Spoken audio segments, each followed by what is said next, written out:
Assalamualaikum warahmatullahi wabarakatuh. Alhamdulillah rabbil alamin, kita masih bisa bertemu dengan pembelajaran jarak jauh kali ini.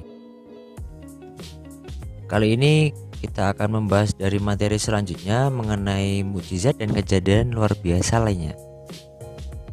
Langsung saja untuk pembahasannya kali ini kita akan membahas mengenai satu, pengertian mukjizat, dua, tujuan adanya mukjizat, ketiga, latar belakang adanya mukjizat, yang keempat adalah macam-macam mukjizat. Langsung saja ke materi pertama mengenai pengertian mukjizat. Kita ambil dari bahasa Arab dari kata ajaza yang artinya lemah. Yang maksud dari sini adalah melemahkan. Sedangkan menurut istilah adalah kejadian luar biasa yang diberikan kepada Rasulullah atas izin Allah Subhanahu wa taala. Jadi kejadian ataupun peristiwa yang terjadi pada saat Nabi ataupun Rasul yang ditujukan kepada umatnya, di mana kejadian tersebut langsung diberikan oleh Allah Subhanahu wa taala langsung. Selanjutnya adalah mengenai tujuan adanya mukjizat. Tentu adanya mukjizat pasti ada tujuan-tujuannya, ada maksud dari mukjizat tersebut. Yang pertama adalah untuk mendukung kebenaran kenabian seorang nabi dan atau kerasulan seseorang rasul. Jadi jelas ini merupakan tujuan adanya mukjizat. Diturunkannya mukjizat itu karena untuk mendukung kebenaran nabi, mendukung kebenaran kerasulan seorang rasul. Jelas. Yang kedua adalah melemahkan lawan-lawan atau musuh-musuh yang meragukan kebenarannya. Sama seperti halnya ketika peristiwa Nabi Musa dikejar pasukan dari Raja Fir'aun, di mana pada saat itu Nabi Musa ingin dibunuh dan dibinasakan, tetapi ketika pada saat proses pengejarannya beliau dapat selamat karena ketika melewati Laut Merah, Laut Merahnya pun bisa dibelah oleh Nabi Musa, sehingga pada saat itu Nabi Musa dan rombongan umatnya bisa lewat, tetapi lawan-lawan atau musuhnya yang mengajar Nabi Musa tidak bisa, karena ketika telah masuk ke dalam Laut Merah, ketika masih dibelah oleh Nabi Musa mengembaskan tongkatnya lagi ke dalam laut, sehingga tertutuplah laut itu yang kemudian menggulung seluruh pasukan. Itu sebagian kecil dari contoh mukjizat dari Nabi ataupun Rasulullah. Langsung saja next, mengenai latar belakang adanya mukjizat. Nah, biasanya ini ya, biasanya mukjizat itu diturunkan sesuai dengan tren socio-culture umat pada saat itu. Maksudnya gimana sih kok socio-culture juga? Jadi menyesuaikan tren kebiasaan atau tabiat umat pada saat itu. Misal pada Nabi Musa, ketika masa Nabi Musa itu terkenal sekali dengan ilmu sihirnya.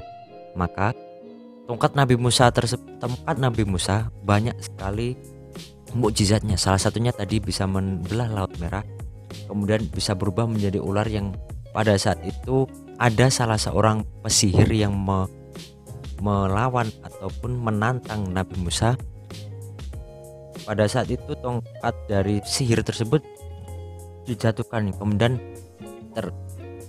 berubahlah menjadi ular. Sedangkan Nabi Musa juga pada saat itu diberi petunjuk untuk melemparkan tongkatnya juga, dan berubahlah juga menjadi ular yang lebih besar dari pesihir tadi. Nah, itu salah satunya, karena ketika pada zaman Nabi Musa sangat kental dengan ilmu sihirnya. Kemudian ketika Nabi Isa, salah satu contoh yang lainnya, kental dengan ilmu kedokternya, maka dari itu Nabi Isa diberi mukjizat bisa menghidupkan orang meninggal.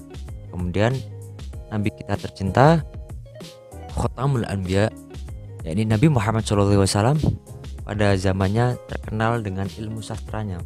Oleh karenanya Allah menurunkan Al-Quran yang bahasa sastranya, bahasa tata bahasa dalam Al-Quran tiada bandingannya pada saat itu. Bahkan ada yang mau memalsukan, ada yang mau menentang, tidak ada yang bisa menandingi. Nah, itu salah satu latar belakangnya. Kemudian selanjutnya adalah mengenai macam-macam mukjizat. Ini nanti ada 4 macam-macamnya. Yang pertama adalah kauniyah, yakni mukjizat yang berkaitan atau yang terjadi berkaitan dengan peristiwa alam. Jadi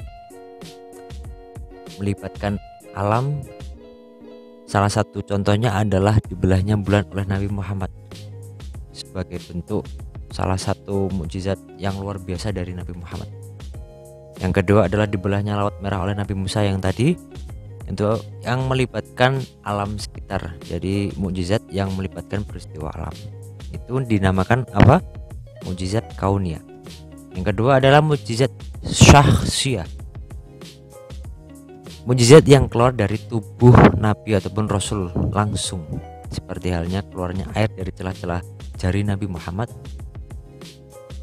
Kemudian yang kedua contohnya adalah memancarnya cahaya bulan dari tangan Nabi Musa alaihissalam. Nah itu, jadi syahsyah itu adalah mukjizat yang keluar dari tubuh Nabi ataupun Rasul. Sedangkan kauniyah tadi apa? Mukjizat yang berkaitan dengan peristiwa alam. Yang ketiga adalah salbiyah, adalah mukjizat yang membuat sesuatu itu tidak berdaya, seperti halnya cerita dari Nabi Ibrahim yang dibakar oleh Raja Namrud. Namun Nabi Ibrahim tetap teguh dengan keimanannya, tetap teguh dengan kepercayaannya, tetap teguh, sehingga ketika pada saat itu ketika dibakar, dimasukkan ke dalam bara api, Nabi Ibrahim tidak merasakan panas, malah merasakan dingin karena atas pertolongan Allah Subhanahu wa taala.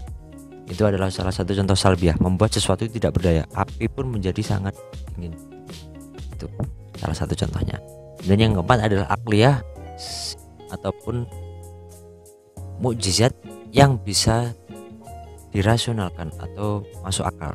Salah satunya adalah Al-Quran, yang benar-benar mukjizat yang bila kita amalkan pasti akan mendapatkan syafaatnya atau manfaatnya. Jadi Al-Quran itu merupakan salah satu mukjizat yang sifatnya adalah rasional atau masuk akal. Ini macam-macam mukjizat, ada 4. Tadi yang pertama adalah kauniyah yang berkaitan dengan peristiwa alam, mukjizatnya. Syakhsiyah adalah mukjizat yang keluar langsung dari tubuh Nabi ataupun Rasul.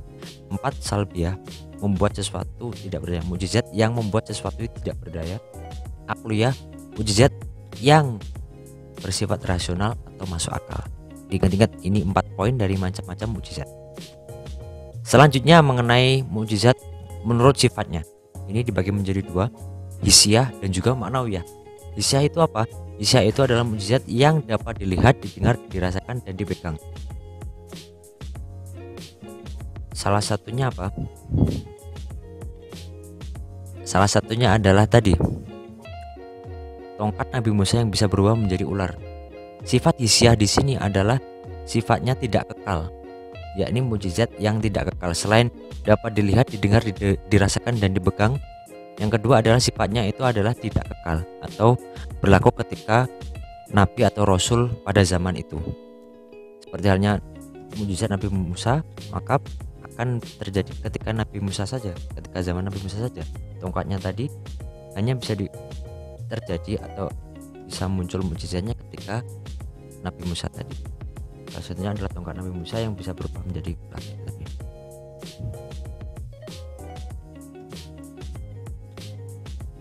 Kemudian maknawiyah, yang kedua adalah maknawiyah tidak dapat dilihat, didengar, dirasakan, dicium, dan dipegang. Seperti halnya adalah Al-Quran. Secara kasat mata memang kita bisa mendengarkannya, namun secara batinnya kita tidak bisa merasakan mukjizatnya. Tetapi ketika kita mengamalkannya, ketika kita menerapkannya dalam benar-benar keyakinan yang teguh, maka mukjizat tersebut akan kita rasakan. Baru kita rasakan ketika kita benar-benar meyakininya. Jadi kalau secara kasat mata mungkin anggapan orang yang tidak punya agama, Al-Quran itu ya bacaan biasa, buku biasa. Tetapi ketika kita benar-benar meyakininya, benar-benar mengamalkan apa yang ada di dalam Al-Quran, maka kita akan bisa merasakan bagaimana dahsyatnya mukjizat yang ada di dalam Al-Quran. Itu adalah ma'nawiyah, tidak dapat dilihat, didengar, dirasakan, dicium, dan dipegang. Kalau tadi yang hissiyah, jelas ketika tongkat dijatuhkan maka berubah menjadi ular ketika pada zaman Nabi Musa tadi. Sedangkan yang ma'nawiyah ini Kita tidak bisa merasakan kalau kita belum mengamalkannya dalam keteguhan keyakinan yang yakin. Jadi seperti itu maknawi ya.